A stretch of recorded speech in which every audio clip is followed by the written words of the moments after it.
এমন খাবার কি মানুষ খেতে পারে? এটা কি রান্না করেছো? এমন খাবার মানুষ খায়? এটা তো গরু ছাগলের খাবার। লবণ হয়নি, ঝাল হয়নি, কিভাবে রান্না করো? কখনো কি রান্না শেখোনি নাকি? বিয়ের পর প্রথম যখন সংসারে যাই তখন এমন কথা অনেক কিছু শুনেছি।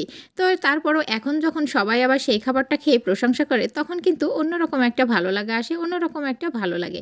তো হ্যালো এভরিওয়ান, আসসালামু আলাইকুম। সবাই কেমন আছেন? শ্যামাস লাইফস্টাইল থেকে নতুন একটা ভিডিও সবাইকে স্বাগতম। তো আমি ভিডিওতে কিন্তু রেসিপি শেয়ার করি না, কিন্তু এই খাবারটা এত ভালো লেগেছে আমার কাছে, এত মজা লেগেছে, সবাই এত প্রশংসা করেছে, তো ভাবলাম আপনাদের সাথেও শেয়ার করি। তো এখানে আমি একটা তেল গরম করে নিলাম কড়াইয়ে, তারপরে পেঁয়াজ দিয়ে দিয়েছি। আমি রেসিপি বলতে আমি দেখিয়ে দিচ্ছি, আপনারা এইভাবে যদি রান্না করেন তাহলে হোটেল থেকে আর কখনো ডাল ভাজি বা সবজি ভাজি কিনে খাবেন না, নিজেরাই বানিয়ে খাবেন। আর এটা পরোটা বা রুটির সাথে এত ভালো লাগে। তো পেঁয়াজটা ভেজে নিয়ে এখানে আমি একটু মশলা দিয়ে দিয়েছি, গরম মশলা, পেঁয়াজ, আদা বাটা, রসুন বাটা সব কিছু কিন্তু একসাথেই দিয়ে দিয়েছি। তো এটা কষিয়ে নিচ্ছিলাম, আর এখানে লবণ, হলুদ আর মরিচের গুঁড়াও দিয়ে দিয়েছি। দিয়ে একটু পানি দিয়ে হালকা করে একটু কষিয়ে নেব। কিছু কাঁচামরিচ দিলাম, এটা হচ্ছে ফ্লেভারের জন্য, অনেক ভালো লাগবে খেতে। সকালে আমরা অনেক সময় ডাল ভাজি হোটেল থেকে কিনে খাই, এত মজা লাগে, কিন্তু এইভাবে রান্না করে খেয়ে দেখবেন আপনি আর কখনো হোটেল থেকে কিনে খাবেন না, কারণ এত টেস্ট হয়। তো এখানে আমি সবজিগুলো কেটে নিয়েছিলাম, আগেই কেটে ধুয়ে এখানে বসিয়ে দিচ্ছিলাম। আর অনেকগুলো সবজি নিয়েছি, এখানে আমি 8-9 রকমের সবজি কিন্তু নিয়েছি। আপনারা চাইলে আরও বেশিও নিতে পারেন, যেহেতু এখন সবজির দাম একেবারেই কম আর অনেক সবজি পাওয়া যাচ্ছে। তো আপনারা অনেক সবজি কিন্তু নিলে আরও বেশি টেস্ট হয়। তো আমার বাসায় 7-8 রকমের সবজি ছিল, আমি সবগুলোই কিন্তু এখানে অল্প অল্প করে দিয়ে নিয়েছি। তো এত মজা হয়েছিল খেতে, তো ভাবলাম রেসিপিটা আপনাদের সাথে একটু শেয়ার করি। আপনারা যদি এভাবে রান্না করেন দেখবেন খেলে অনেক মজা হবে। তো কি সবজি দিয়েছি দেখতেই পাচ্ছেন, এখানে বেগুন, গাজর, সিম, টমেটো, আরও বিভিন্ন রকমের সবজি কিন্তু আমি দিয়েছি, মিষ্টি কুমড়া। আর এখানে দিয়ে দিচ্ছি শেষের দিকে বুটের ডাল সেদ্ধ করে রেখেছিলাম, সেটা দিয়ে দিচ্ছি। বুটের ডাল এখানে আমি প্রেসার কুকারে একটা বাসি দিয়ে নিয়েছি, ভাবছিলাম রাত্রে ভেজানো নেই, হয়তো সেদ্ধ হবে না, কিন্তু একটা বাসিতে একেবারেই গলে গিয়েছে।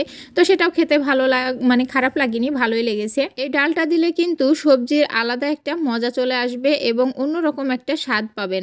তো আমি ডালটা দিয়ে একটু মিশিয়ে নিয়ে এটা রেখে দেব সাইডে। আর হচ্ছে এবার কিন্তু অন্য একটা পাতিলে আমি বাগার দিয়ে নেব, এটা দিলে আরও টেস্ট হবে। এটা দেখবেন আপনার হোটেলে কিন্তু এইভাবে রান্না করে ওরা, যেহেতু রেসিপি শেয়ার করে না। তো আমি রান্না করার পরে কিন্তু এত মজা হয়েছিল। তো যাই হোক, এখানে আমি কালো জিরে ফোড়ন দিয়ে নিলাম, সাথে কিছু রসুন কুচি দিয়ে নেব এবং কিছু শুকনা মরিচ দিয়ে নেব। এটা ভেজে নিয়ে কিন্তু আমি যেই পাতিলে আমি সেই সবজিটা রেখেছি ওই পাতিলের ভিতরেই কিন্তু দিয়ে দেবো। একটু লাল লাল করে ভেজে নিয়েছি, এই যেই পাতিলটাতে আমি সবজিটা রেখে দিয়েছিলাম সেই পাতিলেই কিন্তু আমি আবার ঢেলে দিলাম। তো এখানে আমি একটু ধনিয়া কুচি দিয়ে নিলাম শেষের দিকে। তো এখানে বেশি আর জাল করব না, 2-1 মিনিট জাল করলেই কিন্তু আমার হচ্ছে পুরো রান্নাটা কমপ্লিট হয়ে যাবে। এইভাবে আপনারাও রান্না করে খেয়ে দেখতে পারেন, আশা করি খুবই ভালো লাগবে, কারণ আসলেই অনেক টেস্ট হয়েছিল। তো এর সাথে আমি পরোটা করে নেব, আর রুটি পরোটা যেটাই করবেন সেটাই ভালো লাগবে, কিন্তু আমার কাছে পরোটা দিয়ে খেতে মনে হয় বেশি ভালো লাগে। তো আমি এখানে পরোটা করে নিচ্ছিলাম। আর প্রথমে আপনাদের সাথে যে কথাটা শেয়ার করছি, আমরা অনেকেই আছি আপুরা যারা বিয়ের আগে বাসায় বা আমাদের বাবার বাড়িতে তেমন কোনো কাজই করিনি বা শুধু লেখাপড়া নিয়ে ব্যস্ত ছিলাম, কিন্তু যখন সংসার হয়ে যায় বা সংসারে চলে যায় তখন কিন্তু শুধু লেখাপড়া তখন তেমন একটা কাজে আসে না। যদি চাকরি করেন তো কাজে আসবে, আর যদি আপনি সংসারই করেন তাহলে আর ওই লেখাপড়া তখন কোনো দাম নেই। আপনি সংসারের কতটুকু কাজ জানেন, কি জানেন, সেটাই কিন্তু তখন নির্ভর করবে আপনার সংসার জীবনের উপরে।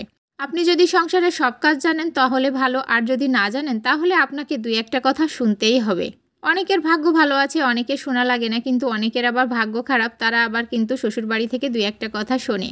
তো যাই হোক, আগে যাদের আমার খাবার ভালো লাগতো না তারা এখন প্রশংসা করে খাবারের, এটাই ভালো লাগে, এটাই অনেক কিছু।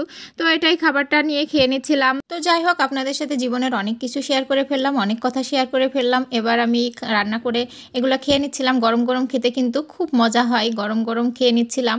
আর সবার জন্যই অনেকগুলো পরোটা করে নিলাম। তো আমার ভিডিওটা যদি ভালো লাগে তো সবাই একটু লাইক কমেন্ট করবেন, সাথে থাকবেন। সবাই ভালো থাকবেন, সুস্থ থাকবেন, আল্লাহ হাফেজ।